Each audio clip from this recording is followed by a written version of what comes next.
We've not had one like this before. No, I just know the highlights, so I'm ready to hear all the details. Are you ready for it? This is going to be a live reaction. Yeah, okay. So, actually the opposite Of their character. Exactly.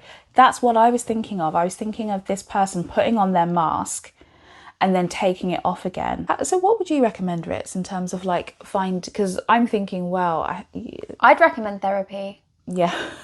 Yeah. Genuinely. Yeah. I'd start there. Welcome back, guys, to today's episode.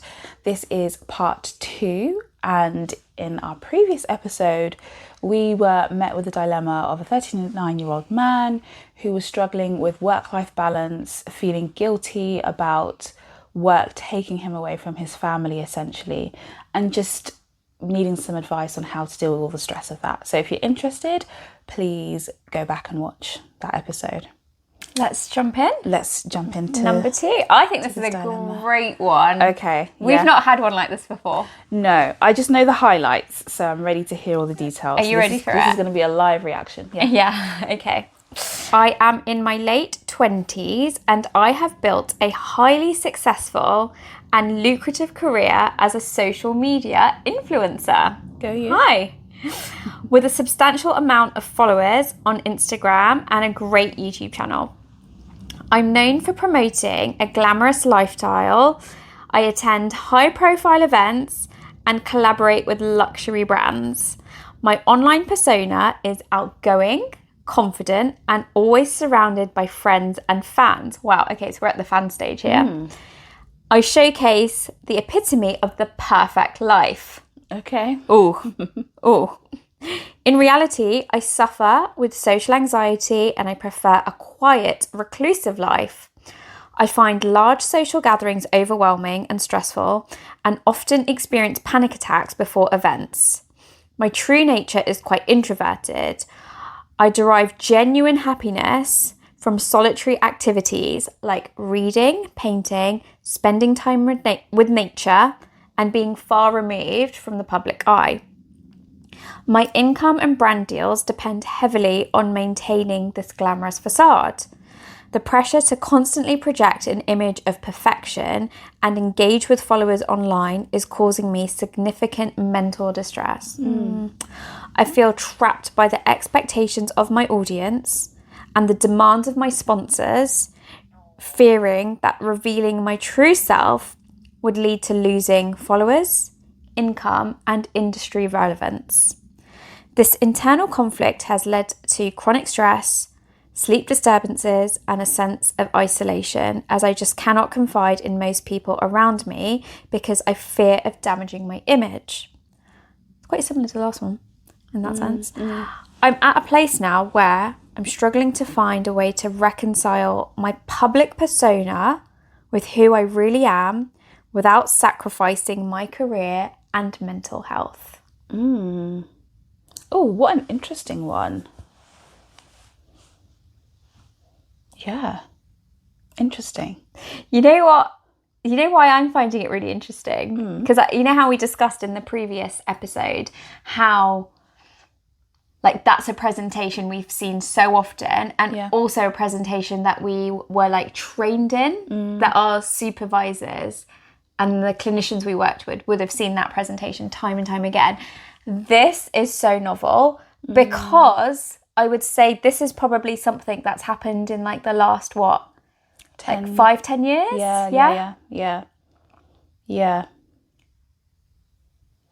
Yeah, it's very different from, I'd say it's even different from my life as my younger life, my childhood as a millennial. You know, celebrities and people that were well known were so far from our reach. Untouchable. They were untouchable. We didn't even really have an insight into their life, did we? No. We would get just snapshots of them, like paparazzi shots, but we would... Magazine. Yeah. We really wouldn't have a deep insight into their life, where I think that it's so different now with people that are well known and the influencer lifestyle, where we're kind of given access to so much. And also there's like a real expectation, I think, that an entitlement that I think viewers, fans, people who really enjoy that content, It's there's interesting. such a sense of entitlement they have now. Yeah, because you know what's quite interesting? I was on social media the other day and I was scrolling, and Millie McIntosh, who I would say is a bit of a... So she started off her career in Made in Chelsea, like a reality TV show, and I think she's become a bit of a influencer? Would we say that? Yeah, I think so. Yeah. So a well-known person in the public eye. And I think... So she put out a statement this week, or last week, I can't remember, about how even though she has been showing herself or showing up on social media, behind the scenes, her mental health is really struggling. She's decided to take medication. She felt really anxious about sharing that because of what people might judge her for taking medication to do with mental health. And she kind of like posted like a series of posts all about this. And it reminded me, because I think last year, again, she popped up on my social media because she had shared that she had cosmetic surgery to enhance her breasts. And I remember on both occasions thinking, firstly, like, courageous, well done, bravo for sharing that. But also, isn't that interesting that she felt the need that she had to share it? Yeah. Like you were saying, that access that people demand into the lives of these, as this person said, these public personas. Yeah, because really it's the access that has afforded them the lifestyle, that has afforded them the money, that has given them a particular career. So it's that access, that lack of privacy, that has really given them the success. It's interesting, isn't it? Because actually this is almost like a workplace issue. Yeah. It kind of is. But also it's kind of reminding me of a split. Like, this person seems very split. Like in psychoanalytic terms, you would think of like a split off person. They are one way, but then they're also like a particular... There's no real integration, I'd say. It's reminding me of an actor. Yeah. I was thinking of that. But like back in, like you were saying, like back in the day, you know how you wouldn't really meet famous people back in the day. And then when you would, or if you hear of people meeting them, for example, they might be like, oh, but they were actually the opposite of their character. Exactly.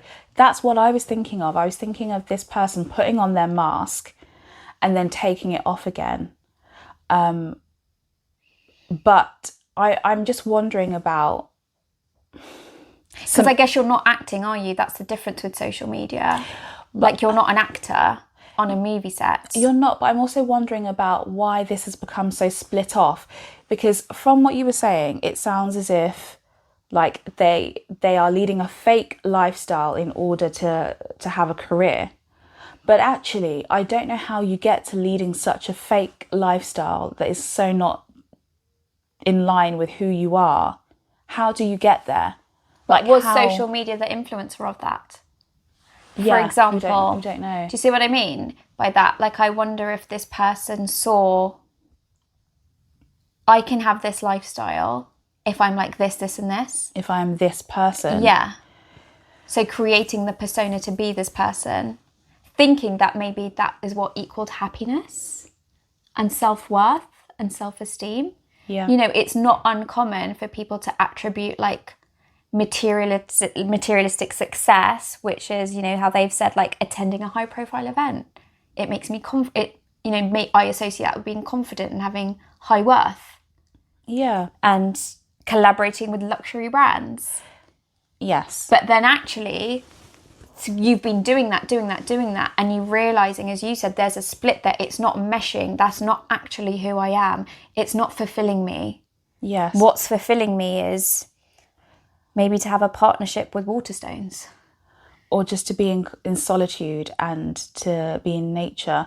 what I'm trying to get at is I'm just wondering how this person has how they have become someone who, with such tenacity, has been able to forge a particular path, if this on some level wasn't also what they wanted. But that's what I'm getting at. Did they think that's what they wanted? Yeah. Maybe. To improve something? Maybe. And that's a question that I guess we would pose to you. Yeah. But you know what my hunch is telling me? Yeah. My hunch is telling me that there could be some integration, and rather than it being very split off, one is good, one is bad. I'm an extrovert or an introvert. I like luxury or I like the simple life. Maybe you can be both, but it's just about navigating how to do both. Say more? It's kind of reminding me when clients come in and they have a very fixed, rigid mindset. They can be very black and white. Things are either good or bad. I'm a failure or I'm a success. And actually it's about the and. But helping them to reconfigure what that looks like. Maybe you are someone who likes the finer things in life, and you do actually like being known for what you do. But how could you also get some privacy? Mm-hmm. Do you know what I mean? Mm-hmm. Like, how can you have elements of both? And how could you accept that maybe this is also who you are, but maybe you've taken it to the extreme? And there needs to be a dialing back, or like a rebalancing of what life, career, privacy, success could look like for you. But I think that's the fear, right? Because this is what they're saying here. Where was the bit about the jeopardizing? Right, the jeopardizing of, I feel trapped by the expectations of my sponsors, but fearing that if I reveal my true self, I will lose followers, income, and industry relevance, like you said. So I wonder if they've like built up this belief system that by playing this character, that's given me access to this world, that, as you said, maybe I quite enjoy parts of the world. Mm-hmm. But now, because it's actually taken me this far, almost like I've signed myself over to it, mm-hmm. do I have the right to ask for privacy? Mm-hmm. Do I have the right to peel back? I would say yes. Well, yeah. But I can see why you think the world will say no. Yes, I can, because the reality of the situation is, you know, it goes back to what we started with, that sense of entitlement, the feeling of like... your fans own you. Yeah. These brands own you. Yeah, the real expectation of what this could look like. There is also the potential, yes, you could be dropped. Or brands might not want to work with a more truer version of who you are. Mm-hmm. But then, this is where I encourage you to think of, does that matter to you? Does that matter to who you are at your core? And actually, does that say more about like the work and the brand rather than about you? And are you willing to sacrifice that? Because it sounds like you are sacrificing yourself at the moment. Yeah. And there's no right or wrong answer with that. You will always have to sacrifice, right? Yeah. Like, we all have to sacrifice something in order to live the life that we truly want, or to get what we want, because nothing in life is handed to us. So there will be an element of sacrifice, but actually, what is the sacrifice that is worth having? Mm-hmm. You know? Mm-hmm. Sounds like you're quite deep in it. And when you're quite deep in something, I think it's almost really difficult to see a way out and see how it can be different without having the certainty of what the difference looks like. Yeah. And I get a sense of that is going on. Like, if this is not my work, if this is not my income, how do I keep it the same but different? Mm-hmm. And I don't have the answer to that. But this is where trusting yourself is going to come in. And this is where the self-esteem part is really important here. Because I think you need to have that high self-esteem, that high self-worth to recognise, yes, actually, if I want to go through a bit of a rebranding and I don't know where that's going to take me, it's almost like a career change. I think isn't it? I'm just thinking that yes. And I'm just thinking how these are so similar. Like, These are so similar, and coming back to value system again, and maybe letting your value system be part of your decision-making process and be part of your guide in terms of where you go next and how you take the next step. I also think like the relevance part, you will always be relevant to someone. Yeah. Yeah. And so is there a financial part to it? Yeah, I wonder what motivated you in the first place to want to pursue this career. And like they went into a great level of detail to describe like the luxury element of it, the prestige, the benefits that they get from it. And there's nothing wrong with that. No. That's why I mentioned Waterstones. Yeah. As the example, like you could still be an influencer. Yeah. But one that's like promoting reading. Yeah. Or drawing or creativity. Like it doesn't have to be like luxury. Like did you choose luxury or did luxury choose you? Or did you see that actually the most amount of money is in luxury? Like I don't know if that's true or not. I'm just like making a guess there. But... And what's your background? I think I'd be really curious to know more about your early years and your family background. What's your relationship with luxury? It's almost like luxury is an entity here. It's the end goal. Is it the end goal? Is it something that has always been by your side? Is it something that actually, what significance does it hold to you? I think could be quite interesting to explore. Is it new? Is it old? Is it like a long lost friend? Is it a companion for you? Is it validation for you? Do you know what I mean? Like, what's the relationship like to it? I like how you said there, is it old or is it new? My sense is telling me it's new. And almost like you had a taste of it. And you're like, oh, I think I thought I wanted this. But actually I don't think I do. But that's confusing because it comes with all these things that I'm maybe meant to find enjoyable. But actually what I do enjoy is quite opposite. It's something different. Yeah. Who do you trust? Because your kind of last part was...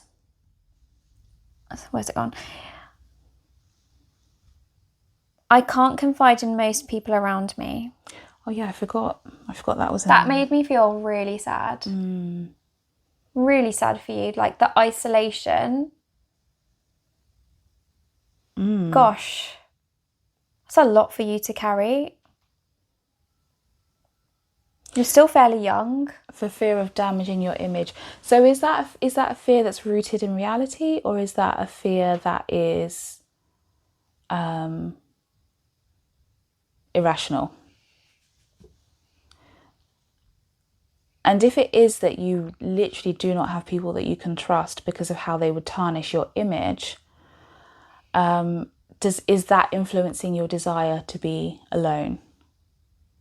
Or are you naturally an introvert? I know you said you'd like to do things by yourself, but I mean, having people around us that we can't trust can force us into isolation. No, but they say that at the start, look, the internal conflict has led to chronic stress, sleep disturbances, and a sense of isolation. So they're not saying isolation like a positive way, like I need to isolate. It's like I have no one. Yeah.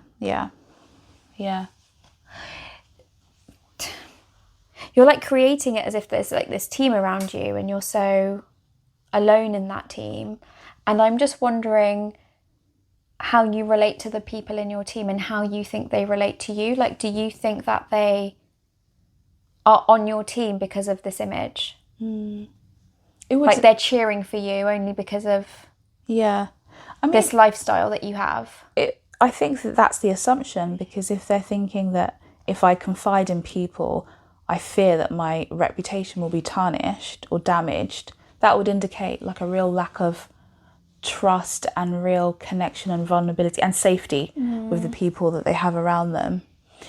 And that can be really hard. I think it's hard as we get older to develop meaningful relationships, for some people it can be really hard, more so when you feel like there's a risk of like a lack of privacy, or that people think they already know you. Yeah. I bet there's a lot of that going on. Yeah. So what would you recommend, Ritz, in terms of like because I'm thinking, well, I'd recommend therapy. Yeah. Yeah. Genuinely. Yeah. I'd start there. For I think you need safety, because you feel, it does sound like you're feeling quite unwell, chronic stress, sleep disturbances. I'd be quite concerned about a potential like breakdown happening at some point, and I wouldn't want that to happen publicly for you and have to deal on top of that with that. So I'd recommend therapy, because even though this is quite unique, as we've been fleshing it out, there are elements of it that are not. Yeah, yeah. And one thing that's kind of coming to mind is sexuality. Okay.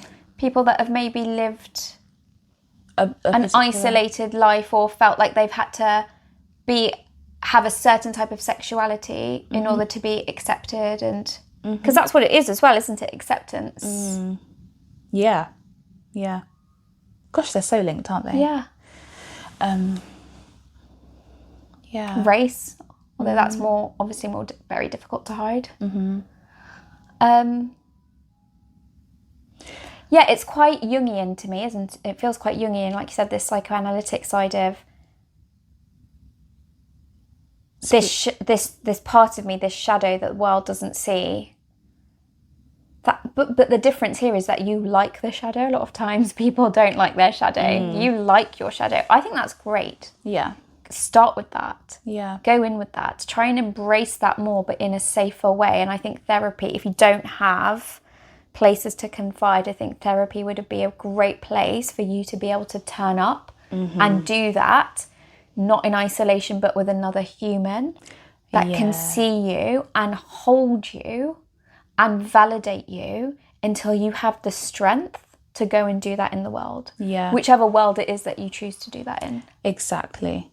And I think that could be really powerful. There will be someone on this planet who is able to see you and to see all the parts of you and to accept all the parts of you as well, and hold that for you until you're able to find a way to reconfigure and find yourself before presenting yourself to the world. Yeah. Again, I think a lot of influencers might feel this way.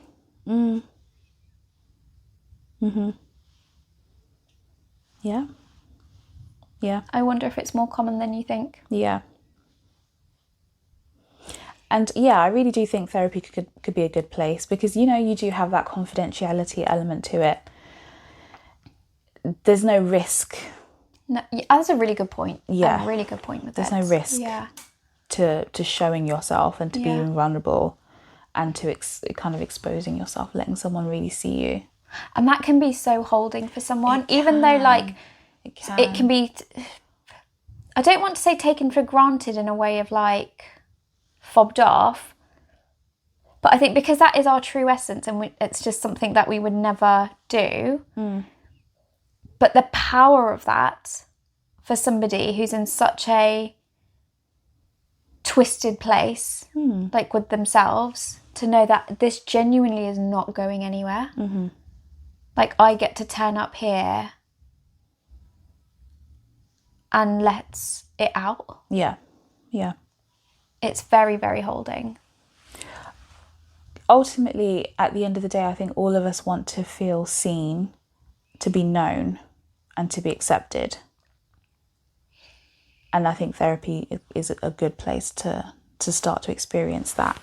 And we can't underestimate the impact of that, of having those things. Definitely, because your therapist shows you that, which teaches you how to show that to yourself. So then when you go out into the real world and you take the steps and other people start to show it back to you, and that feels good, But then, let's be real, there's going to be people who don't show it back to you. But that won't break you. Because you've got it in here. You've got it in you. Your therapist has shown you how to give it to yourself. Yeah, yeah. So I also want to kind of like let you know that as well, and be realistic that there might be some people who don't accept you, and you might lose people or fans because of that, if that's the avenue you want to continue with.